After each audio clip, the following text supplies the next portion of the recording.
الحمد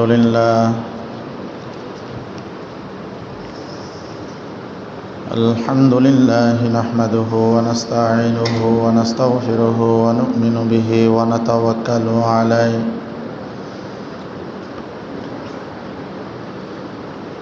ونعوذ بالله من شرور أنفسنا ومن سيئات أعمالنا من يهد الله فلا مضل له ومن يضلله فلا هادي له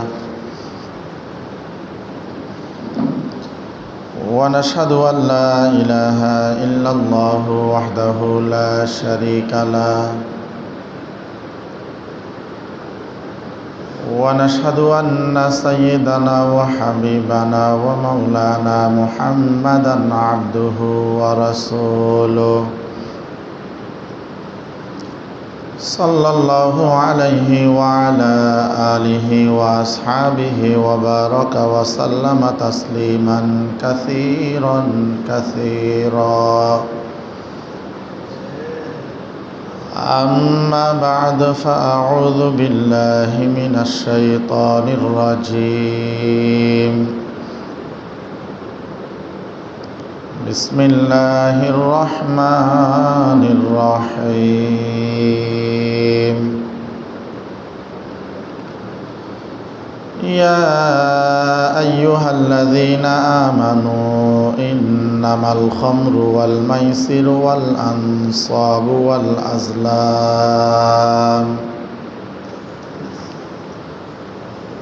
والأزلام رجس من عمل الشيطان فاجتنبوه لعلكم تفلحون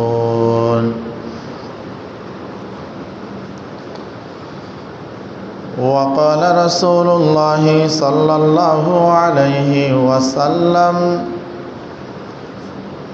لا تشرب الخمر فإنها مفتاح كل شر فإنما مفتاح كل شر أو كما قال النبي عليه الصلاة والسلام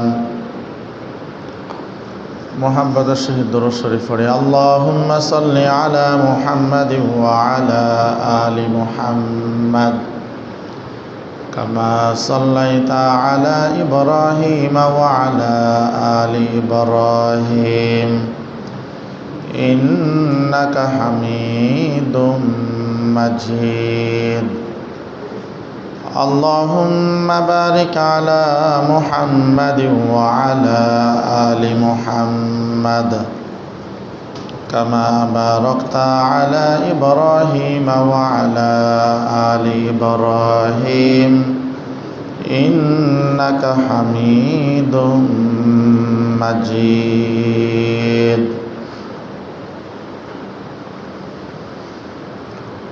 আলহামদুলিল্লাহ মহান রব্বুল আলমিনের দরবারে অসংখ্য অগণিত শুকরিয়া যে মহান রব্বুল আলমিন আমাদেরকে মুহররম মাসের 17তম তারিখ তৃতীয়তম জুমার নামাজ পড়ার উদ্দেশ্যে মসজিদে আসার বসার যার যতটুকু সম্ভব হয়েছে ইবাদত বন্দেগী করার পর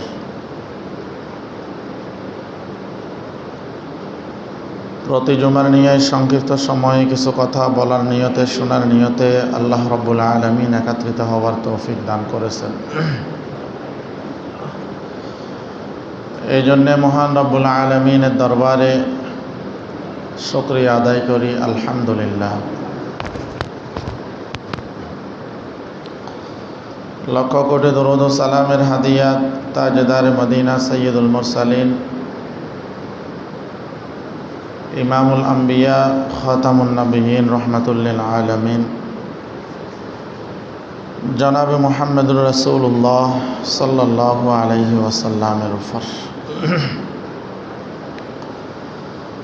আমি খুতবার শুরুতে কোরআনুল কারীমের সূরা মায়েদার 90 নম্বর আয়াতে কারিমা তেলাওয়াত করেছি। নবীজি সাল্লাল্লাহু আলাইহি ওয়াসাল্লামের অসংখ্য অগণিত হাদিস শরীফ থেকে ছোট্ট একটি হাদিস শরীফ তেলাওয়াত করেছি। আল্লাহ রাব্বুল আলামিন তৌফিক দান করলে কোরআন এবং হাদিসের আলোকে মাদকের বিষাক্ত থাবা ও যুব সমাজের অধঃপতন সম্পর্কে কিছু কথা বলার নিয়ত করেছি। ওমা তৌফিক ইল্লা বিল্লাহ। আমি যে আয়াতে কারিমা তেলাওয়াত করেছি এবং যে হাদিস শরীফ আপনাদের সামনে তেলাওয়াত করেছি, তাতে আল্লাহ এবং তার রসুল সাল্লাল্লাহু আলাইহি ওয়াসাল্লাম মাদকের কুফল এবং তার থেকে উত্তোলনের পথ বলে দিয়েছেন। কিভাবে এই মাদকের বিষাক্ত ছোবল থেকে সহজে বের হয়ে আসা যায় তার প্রতিও নির্দেশনা দিয়েছেন। বর্তমান সমাজের মধ্যে মাদক এক নীরব ঘাতকে পরিণত হয়েছে। শহর থেকে গ্রাম, গ্রাম থেকে শহর, সর্বত্র এই মাদকের বয়াল থাবা ছড়িয়ে পড়েছে। ছাত্রদের পড়ার টেবিল থেকে শুরু করে রাজনীতির টেবিল পর্যন্ত সব জায়গায় মাদকের ছোঁয়া বিরাজ করছে। বর্তমানে যে বিষয়গুলোকে আমরা সমাজের জন্য অভিশাপ মনে করি, যেমন সুদ, ঘুষ, জুয়া, দুর্নীতি, মাদক, চাঁদাবাজি ইত্যাদি ইত্যাদি আরও যেগুলো আছে, এইগুলোর মধ্যে সবার শীর্ষে হইল মাদক।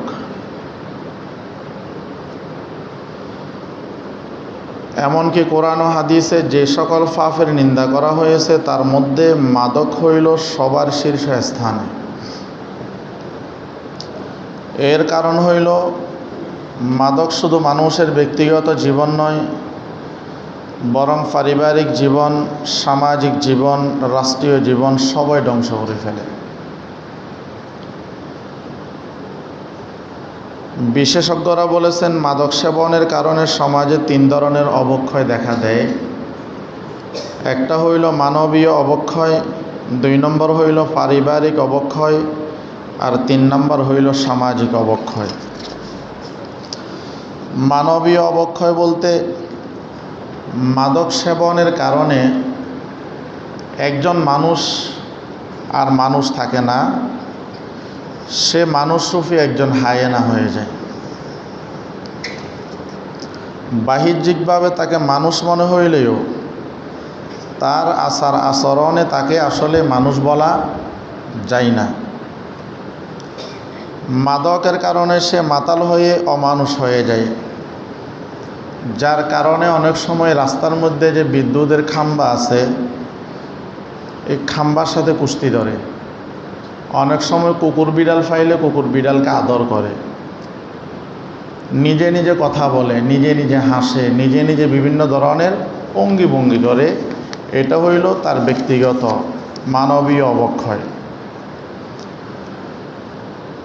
এবং মানবীয় অবক্ষয়ের মধ্যে অনেক সময় এই মাদকের কারণে স্ত্রীকে মা ডাকে, নাউজুবিল্লাহ, অনেক সময় মাকে স্ত্রী সম্বোধন করে। ইবনে আবিদ দুনিয়া রহমতুল্লাহি আলাইহির একটি ঘটনা, তিনি বলেন, একদিন আমি বাগদাদের একটি গলিতে হাঁটছিলাম, হঠাৎ দেখি একজন মদপানকারী মাতাল হয়ে হেঁটে হেঁটে প্রস্রাব করছে এবং নিজের হাতে সে প্রস্রাব গায়ে মাখছে এবং বলছে, হে আল্লাহ, আমি পবিত্র হতে চাই, তুমি আমাকে পবিত্র করো। অথচ সে কি দিয়ে পবিত্র হতে চায়?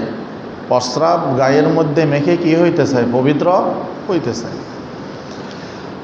আরেকজন ব্যক্তিকে দেখলেন, সে মদপান করার কারণে বমি করছে, কুকুর এসে তার মুখ চাটছে। তখন সে কুকুরকে বলছে, হে মনিব, দয়া করে আমার মুখখানা নাফাক করো না, দয়া করে আমার মুখখানা কি করিও না, নাফাক করিও না। অথচ আল্লাহ রব্বুল আলামিন সৃষ্টির সেরা জীব হিসেবে বানাইছেন কাদেরকে? বনি আদমকে, মানুষকে। এই মানুষ নিজেকে কিভাবে ধ্বংস করে ফেলতেছে?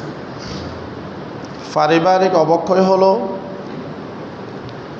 এই মাদকের কারণে পারিবারিকভাবে শান্তি শৃঙ্খলা বিনষ্ট হয়, স্বামী স্ত্রীর মধ্যে বিচ্ছিন্ন হয়, মদ পান করে কখনো স্ত্রীর সাথে ঝগড়া করে, স্ত্রীকে মারধর করে, এমনকি স্ত্রীকে তালাকও দিয়ে দেয়। শরীয়তের মাসআলা হলো কেউ যদি মদ পান করে স্ত্রীকে তালাক দেয় তাহলে স্ত্রী তালাক হয়ে যাবে। স্ত্রী শুনুক অথবা না শুনুক, শরীয়তের মাসআলা হলো কেউ যদি মদ পান করে নিজের স্ত্রীকে তালাক দেয় তাহলে ওই স্ত্রীর উপর তালাক কী হয়ে যাবে? পতিত হয়ে যাবে। এই জন্য যারা মদ পান করে, যারা নেশা করে, অধিকাংশরই স্ত্রী থাকে না, স্ত্রী তালাক হয়ে যায়। তো তালাক হলেও অনেক সময় লোকলজ্জায় এটা প্রকাশ করে না, আবার ওই তালাক হয়ে যাওয়া স্ত্রীকে নিয়ে কি করেন? সংসার করেন। অথচ এরা যে সংসার করতেছে পুরাটাই জেনা ব্যভিচারের গুনাহ হচ্ছে, এবং এই সংসার জীবনে যে সন্তানগুলো জন্মগ্রহণ করতেছে সবগুলো জারজ সন্তান জন্মগ্রহণ করতেছে। এটা হইল পারিবারিক অবক্ষয়। আর সামাজিক অবক্ষয় হইল মাদকের কারণে সমাজের মধ্যে অপরাধ বাড়ে। আপনি যদি থানার মধ্যে গিয়ে অথবা কোনো জায়গায় কোনো অপরাধ সংগঠিত হওয়ার পরে নিরপেক্ষভাবে যদি আপনি সেখানে খবর নেন, থানায় গিয়ে যদি আপনি খবর নেন, অধিকাংশ অপরাধ একমাত্র এই নেশাদ্রব্যের কারণে, মাদকের কারণে। অমুক মেয়েকে কেন দর্শন করছে? মদ খায় মাতাল হয়ে গেছে, এই জন্য দর্শন করছে। মাদকের পয়সা যখন জোগাইতে পারে না, চুরি করে। এই যে গত রাত্রেও মাহমুদাবাদের এক ভাই লিখছে, দেখলাম তার প্রায় 10,000 টাকার মতো তাস চুরি হয়ে গেছে। কেন চুরি করে? ওই যে যারা নেশা করে তাদের নেশার টাকা যখন জোগাড় করতে পারে না তখন তারা চুরি করে, এরা ডাকাতি করে, বিভিন্ন ধরনের খুন খারাপি করে, ছিনতাই করে, ধর্ষণের মতো মারাত্মক অন্যায় করে। এবং অনেক সময় দেখা যায় এই মদ পান করার কারণে সন্তানের হাতে মা বাবার মৃত্যুও হয়। মদ পানের কারণে অনেক সময় সন্তান বাবা মায়ের গায়ে হাতও তোলে। মদ পান করার কারণে অনেক সময় ছোট ভাই বড় ভাইয়ের গায়ে হাত তোলে। এমনকি কিছুদিন পূর্বে একটা ঘটনা দেখা গেছে, মদ পান করে মায়ের উপরে নির্যাতন করত। একটা সময় তার বাবা তার অত্যাচারে অতিষ্ঠ হয়ে সন্তান যখন ঘরের মধ্যে এসে ঘুমাইছে, বাবা কোঠাল দিয়ে সন্তানের মাথায় আঘাত করে সন্তানকে মেরে ফেলছেন এবং নিজেই থানায় ফোন করে আত্মসমর্পণ করছেন। এই মাদকের কারণে সমাজের মধ্যে চুরি, ডাকাতি, ছিনতাই, রাহাজানি, খুন খারাপি, ধর্ষণ এগুলো বেশি হচ্ছে। এই জন্য মাদক এটা আমাদের বর্তমান যুব সমাজকে ধ্বংসের সবচাইতে বড় একটা মাধ্যম হয়ে গেছে। বিশ্বব্যাপী মাদক বিরোধী আন্দোলন এই অবক্ষয়ের ভয়াবহতা বিবেচনা করে বিশ্বের প্রায় সকল সচেতন চিন্তাবিদ মাদকের বিরুদ্ধে সোচ্চার ছিলেন এবং বিভিন্ন আর্টিকেল ও প্রবন্ধ তৈরি করে মাদকের ক্ষতিকর দিকগুলো তুলে ধরেছেন। গত শতাব্দীর শুরুতে ইউরোপ আমেরিকাতে মাদক নিষিদ্ধ করার জন্য ব্যাপক আন্দোলন হয় এবং সেই আন্দোলনে নারীরা বেশি ভূমিকা রাখে। তাদের এই ত্যাগ ও প্রচেষ্টার ফলে 1920 সালে আমেরিকাতে মাদক নিষিদ্ধ হয়। কিন্তু দুঃখজনক বিষয় হইল মাত্র 13 বছরের মাথায় মাদক ব্যবসায়ী মাদক সেবীদের চাপের মুখে সরকার তা আবার বৈধ করতে বাধ্য হয়ে গেছে। এটা যদিও আমাদের দেশে এখনও সচরাচর হয় নাই, কিন্তু যাদেরকে আমরা উন্নত রাষ্ট্র বলি, যাদেরকে আমরা ক্ষেত্র বিশেষ আমাদের মডেল হিসাবে আমরা জাতির সামনে উপস্থাপন করার চেষ্টা করি, ওই সমস্ত দেশগুলোর মধ্যে এই মাদকের কারণে জেনা বেবিচার সমকামিতা দিন বদিন কী করতেছে? বাড়তেছে, দিন বদিন বাড়তেছে। অথচ আমরা এদেরকে মডেল মনে করি আমাদের জন্য। এরা এটা করে উন্নত হয়ে যাইতেছে। আমরা যদি এদেরকে অনুসরণ করতাম তাহলে আমরাও অনেক দূরে চলে যাইতাম। অথচ এদের দেশের মধ্যে এই মাদকের কারণে অন্যায় অপরাধ দিন বদিন বেড়েই চলেছে, দর্শন বেড়েই চলেছে, জেনা বেবিচার বেড়েই চলেছে। এমনকি সমকামিতার মতো মারাত্মক অপরাধও ওই সমস্ত দেশের মধ্যে বেড়েই চলেছে। এই জন্য মোহতারাম হাজিরিন, ইসলামের প্রাথমিক যুগে মদ এটা বৈধ ছিল। দাফে দাফে এটাকে ইসলাম কি করছেন? হারাম করেছেন। কখনো এই মদের বিভিন্ন বিষয়গুলো আলোচনায় আসছে। কখনো নবীজি সাল্লাল্লাহু আলাইহি ওয়াসাল্লামকে মদ সম্পর্কে প্রশ্ন করছে, ইয়াসআলুনাকা আনিল খামরি ওয়াল মাইসির কুল ফিহিমা ইসমুন কাবীরুন ওয়া মানাফিউ লিন্নাস ওয়া ইসমুহুমা আকবারু মিন নাফইহিমা। আল্লাহ রাব্বুল আলামিন বলেন, হে নবী, তারা আপনাকে মদ ও জুয়া সম্পর্কে জিজ্ঞাসা করবে, প্রশ্ন করবে। তা আপনি তাদেরকে বলে দিন, এই দুটোর মধ্যে তোমাদের জন্য ফাফও আছে, কল্যাণও আছে। তবে কল্যাণের চেয়ে ফাফের দিকটাই হইল বেশি, কল্যাণের চেয়ে ফাফের দিকটাই হলো বেশি। এইগুলো বলার পরে, ভালো মন্দ বোঝানোর পরে অনেকে আছেন মদ ছেড়ে দিয়েছেন, অনেকে আছেন এখনও পান করেন। এরপরে একটা সময় এসে কোরআনের আয়াত নাজিল হলো, লা তাকরাবুস সালাহ ওয়া আনতুম সুকারা। তোমরা যখন নেশাগ্রস্ত হও তখন তোমরা নামাজের কাছে যেও না। এরপরে কঠিনভাবে আল্লাহ রাব্বুল আলামিন মদকে কী করে দিয়েছেন? হারাম করে দিয়েছেন। ইয়া আইয়ুহাল্লাযীনা আমানু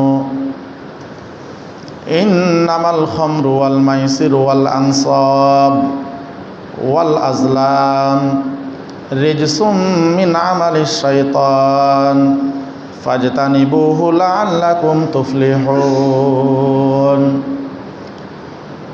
আল্লাহ রাব্বুল আলামিন বলেন, হে ঈমানদারগণ, নিশ্চয় মদ, জুয়া, প্রতিমা ও ভাগ্য নির্ধারণের তীর এগুলা সবই অপবিত্র এবং শয়তানের কাণ্ড, শয়তানের কর্ম।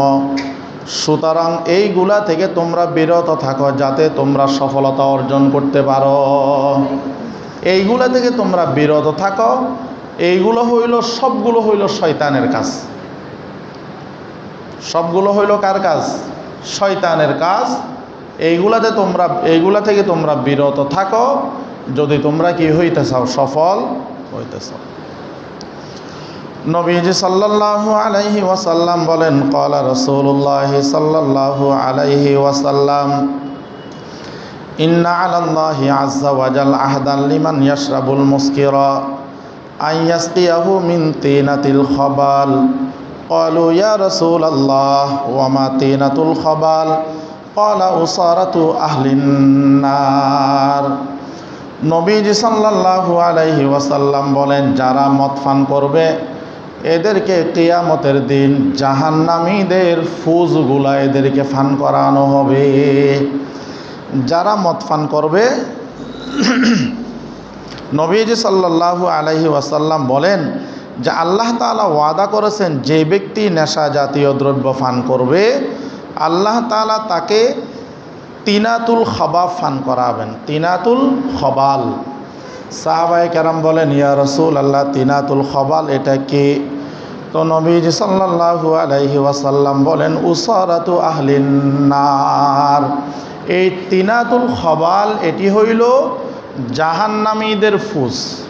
এটি হলো জাহান্নামীদের শরীরের দুর্গন্ধযুক্ত ফুস। এইগুলো তাদেরকে খাওয়ানো হবে যারা মদপান করবে দুনিয়ায়। যারা দুনিয়ার মধ্যে মদপান করবে এদেরকে কি করা হবে? এগুলা খাওয়ানো হবে। অন্য হাদিসের মধ্যে নবীজি সাল্লাল্লাহু আলাইহি ওয়াসাল্লাম বলেন হালাফা রব্বি আযজা ওয়া জাল্লা বিইজ্জাতিহি লা ইয়াশরাবু আবদুম মিন আবিদি জাযআতান মিন খামরিন ইল্লা সাকাইতুহু মিনাস সাদিদ মিথলাহা ইয়াউমাল কিয়ামা।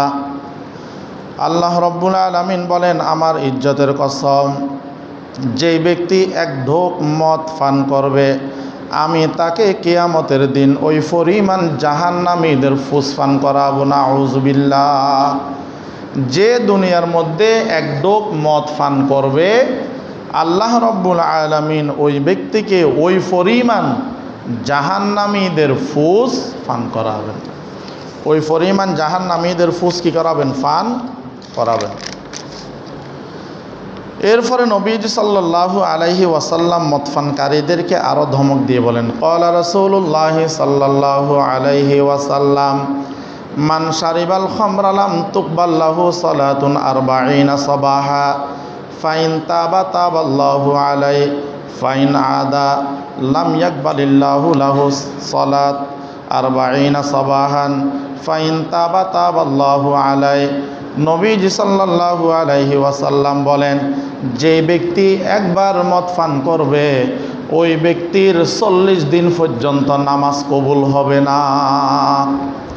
যেই ব্যক্তি একবার মদ পান করবে ওই ব্যক্তির ইবাদতের মধ্যে সর্বশ্রেষ্ঠ ইবাদত নামাজ আল্লাহর দরবারে কবুল হবে না। একবার মদ পান করলে কয় দিন? 40 দিন। কয় দিন? 40 দিন।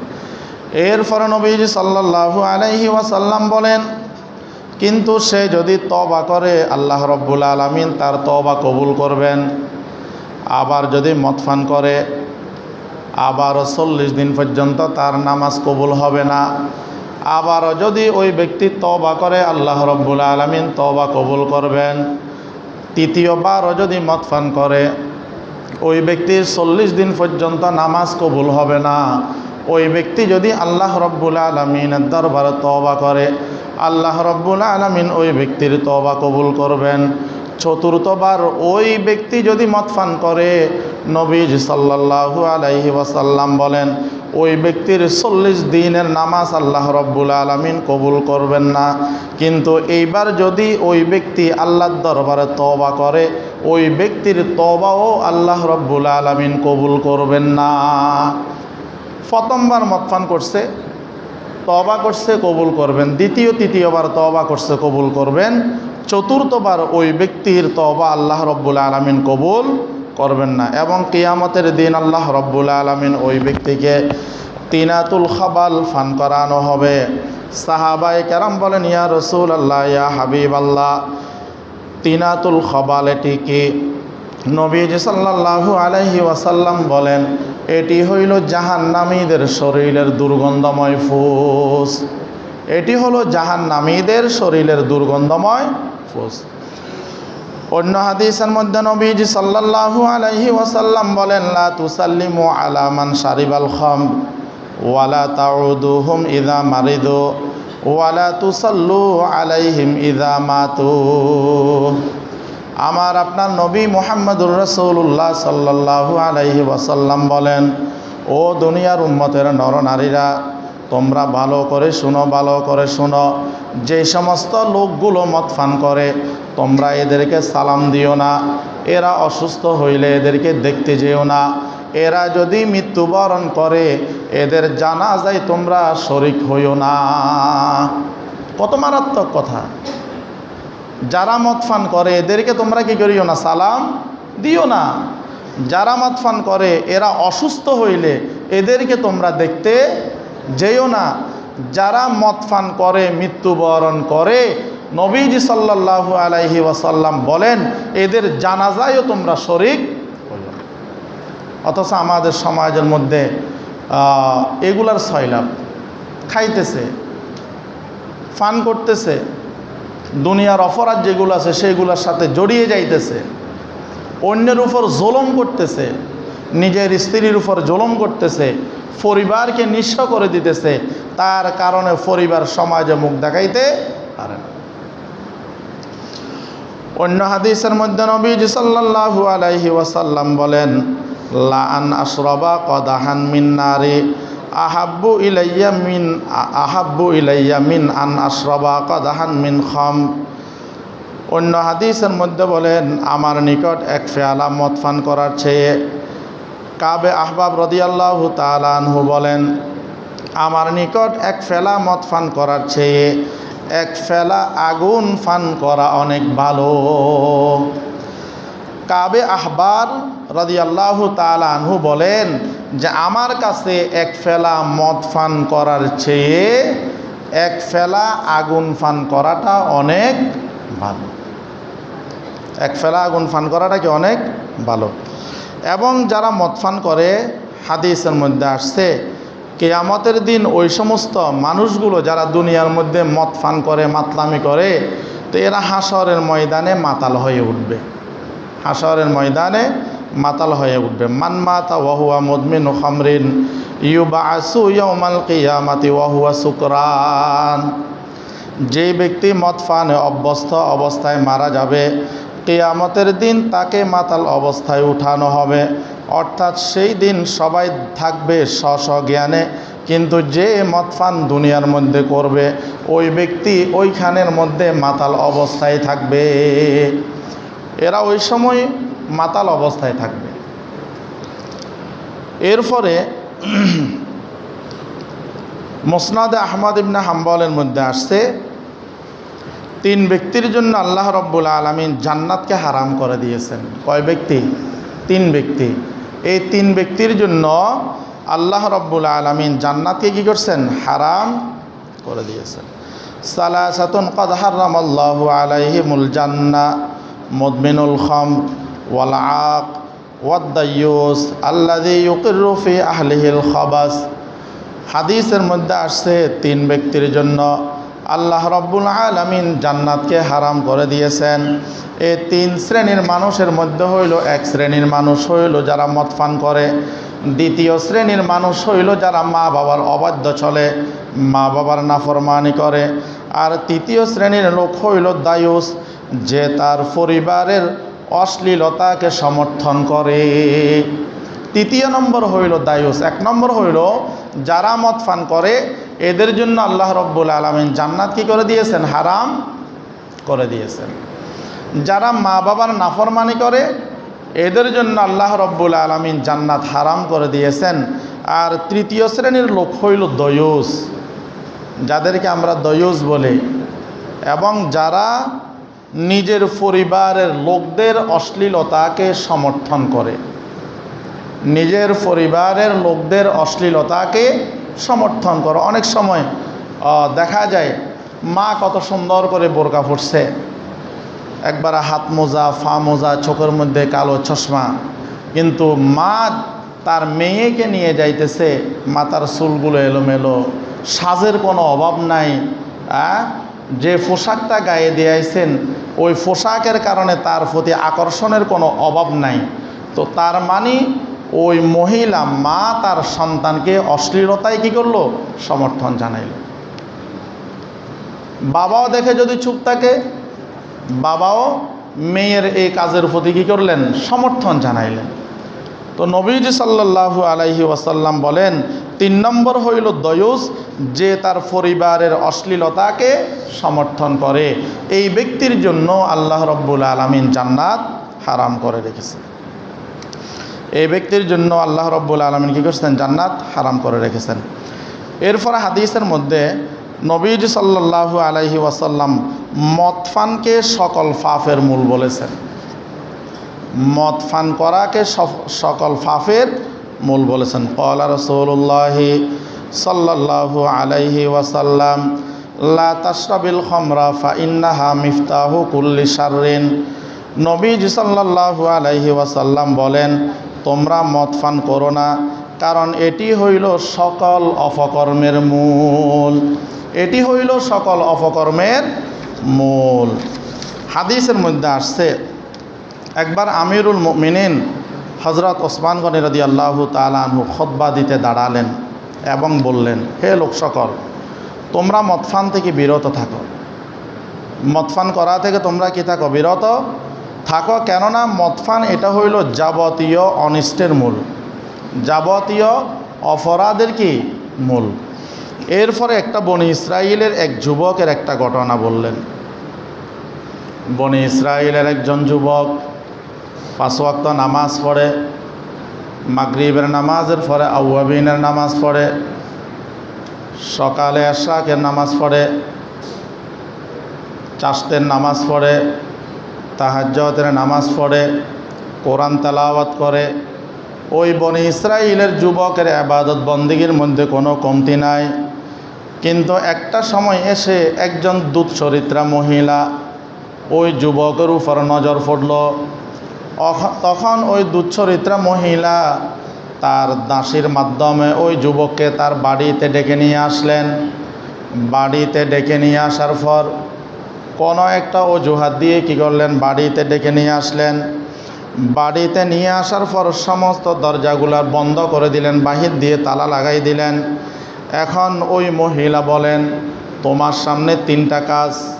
1 নম্বর হইল গ্লাসের মদগুলা পান করবে, 2 নম্বর হইল আমার সাথে ব্যভিচারী করবে, 3 নম্বর হইল এই ছোট যে বাচ্চাটা আছে এই বাচ্চাটাকে তুমি হত্যা করবে।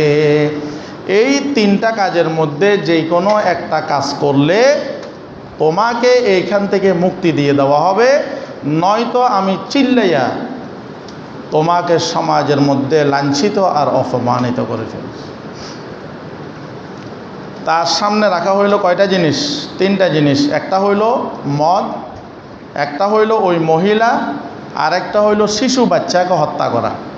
হয়তো মদ পান করতে হবে, নয়তো আমার সাথে জেনা করতে হবে, নয়তো এই ছোট বাচ্চাটাকে হত্যা করতে হবে।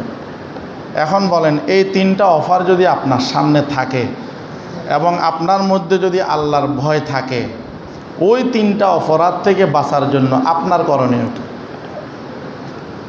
ওই যুবক চিন্তা করলেন, আমি যদি এই বাচ্চাকে হত্যা করি মারাত্মক গুনাহ, এই মহিলার সাথে জেনা করলে আরও মারাত্মক গুনাহ, আর মদ পান করে যদি আমি এখান থেকে মুক্তি পেয়ে যাই, তাহলে আমি ওই 2টা অপরাধ থেকে মুক্তি পেয়ে গেলাম।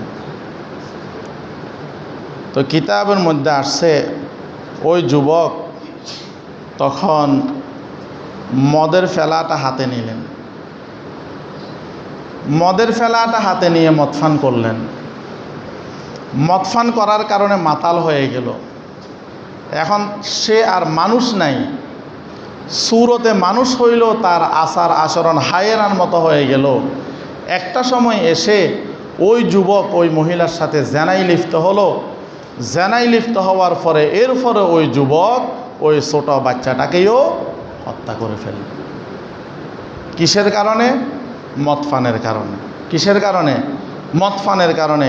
এই জন্য বলা হয়েছে তোমরা মদ পান থেকে বিরত থাকো। কেননা মদ পান করা এটা হইল যত ধরনের অপরাধ আছে সব অপরাধের মূল হইল মদ পান করা। এই সামান্য মদ পান করার কারণে জেনাও করলো, ছোট মাসুম বাচ্চাটাকেও হত্যা করে ফেলল। বর্তমান সমাজের মধ্যেও এই মদ পানের কারণে যত ধরনের অন্যায় সমাজের মধ্যে হইতেছে, একমাত্র কারণ হইল এটা। এই যে রাস্তার মধ্যে চিন্তাই করে, যখন এরা নেশার দ্রব্যটা ব্যবস্থা করতে পারে না টাকার অভাবে, তখন এরা রাস্তার মধ্যে ছিনতাই করে। বাসের মধ্যে বসে বসে মোবাইলে কথা বলতেছে, জানালার মধ্যে এসে হুট করে তার মোবাইলটা নিয়ে নেয়, কান থেকে কানের দুলটা ছিঁড়ে নিয়ে যায়। অনেক সময় পথচারীকে পথ আটকিয়ে বিভিন্নভাবে ভয় দেখিয়ে তার সাথে থাকা সম্পদগুলো লুটে নেয়। একমাত্র কারণ হইল এই নেশার কারণ। এই জন্য নবীজি সাল্লাল্লাহু আলাইহি ওয়াসাল্লাম বলেন, তোমরা মদ পান থেকে বিরত থাকো, কেননা এটা হইল যাবতীয় পাপের মূল। এটি হইল যাবতীয় পাপের কি মূল। এবং তাম্বিহুল গাফিলিন আছে, আব্দুল্লাহ ইবনে মাসুদ রাদিয়াল্লাহু তাআলা আনহু বলেন, কোনো মানুষ যদি মদপান করে মৃত্যুবরণ করে, কোনো মানুষ যদি মদপান করে মৃত্যুবরণ করে, তোমরা তাকে দাফন করো আর আমাকে একটা খুঁটির সাথে বেঁধে রাখো। তোমরা মদপানকারী ব্যক্তিকে দাফন করো, আমাকে ওই জায়গায় একটা খুঁটিতে বেঁধে রাখো। কেন বেঁধে রাখবা? যারা মদপান করে মৃত্যুবরণ করে, আমরা মানুষ মৃত্যুবরণ করার পরে যখন উত্তর দিকে তার মাথাটা দিয়ে শোয়াই, আমরা তার চেহারা কোন দিকে রাখি? বলেন কোন দিকে রাখি? ক্যাবলার দিকে রাখি। তো কবরের মধ্যে যখন রাখা হয়, আমরা অনেকে আছে মাথাটাকে ক্যাবলার দিকে দেয়, কিন্তু নিয়ম হইল ক্যাবলার দিকটা একটু নিচু রাখা, যেন তার চেহারাটা কোন দিকে থাকে? ক্যাবলার দিকে থাকে। তো আব্দুল্লাহ ইবনে আব্বাস রাদিয়াল্লাহু তাআলা আনহু যেটা বুঝাইতে চাইছেন সেটি হলো, উনি বলতেছেন কেউ যদি মদপান করে মৃত্যুবরণ করে, তোমরা তার চেহারাটা ক্যাবলার দিকে রেখে যদি দাফন করে দাও, দাফনের পর তোমরা ওই কবরটা খনন করে দেখবে তার চেহারাটা ক্যাবলার দিকে নাই। তার চেহারাটা কোথায় নাই? ক্যাবলার দিকে নাই। এই জন্য আব্দুল্লাহ ইবনে মাসুদ রাদিয়াল্লাহু তাআলা আনহু বলেন, একজন মদপানকারী মানুষ মৃত্যুবরণ করার পর তোমরা তাকে দাফন করো এবং আমাকে খুঁটিতে বেঁধে রাখো। আমি বলে দিলাম যে মদপান করে মৃত্যুবরণ করবে, তার চেহারাটা তোমরা যদি ক্যাবলার দিকে দিয়েও যদি দাফন করো, এরপরে তোমরা কবর খনন করে দেখো তার চেহারা ক্যাবলার দিকে নাই, এবং তোমরা যদি তার চেহারাটা ক্যাবলার দিকে পাও, তাহলে তোমরা আমাকে এখানে হত্যা করে ফেলি। তাহলে তোমরা আমাকে কি করে ফেলি? এখানে হত্যা করে ফেলি। তো একজন মানুষ মদপান করার কারণে যদি কবরের মধ্যে তার চেহারাটা যদি ক্যাবলার দিক থেকে যদি ঘুরাই দেওয়া হয়, তাহলে সেইখানে কী পরিমাণ তার জন্য শাস্তি অপেক্ষা করতেছে, কী পরিমাণ শাস্তি অপেক্ষা করতেছে। এরপরে ইবনে মাসউদ রাদিয়াল্লাহু তাআলা আনহু বলেন, মদপান করা এটা শিরিক সমতুল্য গুনাহ। মদপান করা এটা শিরিক সমতুল্য গুনাহ। মান শারিবাহা নাহারান আশরাকা বিল্লাহি তাআলা হাত্তা ইউমসি ওয়া মান শারিবাহা লাইলান আশরাকা বিল্লাহি তাআলা হাত্তা ইউসবিহু। কোনো ব্যক্তি যদি সকালবেলা যদি মদপান করে সন্ধ্যা পর্যন্ত, ওই ব্যক্তি আল্লাহ তাআলার সাথে শিরিক করল। কোনো ব্যক্তি যদি বিকালবেলা মদপান করে, তো সকালবেলা পর্যন্ত ওই ব্যক্তি আল্লাহ তাআলার সাথে শিরিক করল। কোনো ব্যক্তি যদি সকালে মদপান করে, ওই ব্যক্তি সন্ধ্যা পর্যন্ত আল্লাহ তাআলার সাথে কী করলো? শিরিক করলো। কেউ যদি বিকালে মদপান করে, ওই ব্যক্তি সকাল পর্যন্ত আল্লাহ তাআলার সাথে শিরিক করলো। উসমান গনি রাদিয়াল্লাহু তাআলা আনহু বলেন, ওয়াল্লাহি লা ইয়াজতামিউল ঈমান ওয়াল ইদমানুল খাম ফি সাদরি রাজুলুন আবাদা লা ইউশিকান্না আহাদুহুমা ইউখরিজু সাহিবাহু। ওসমান রাদিয়াল্লাহু তাআলা আনহু বলেন, আল্লাহর কসম, কোনো অন্তরে ঈমান এবং মদের আসক্তি একসাথে থাকতে পারে না। একজন মানুষ যখন মদপান করে, তখন তার মধ্যে ঈমানটা থাকে না। তো ওই অবস্থায় যদি ওই ব্যক্তির মৃত্যু হয়, ওই অবস্থায় যদি ওই ব্যক্তির কি হয়? মৃত্যু হয়, তাহলে ওই ব্যক্তির ঠিকানা কোথায়?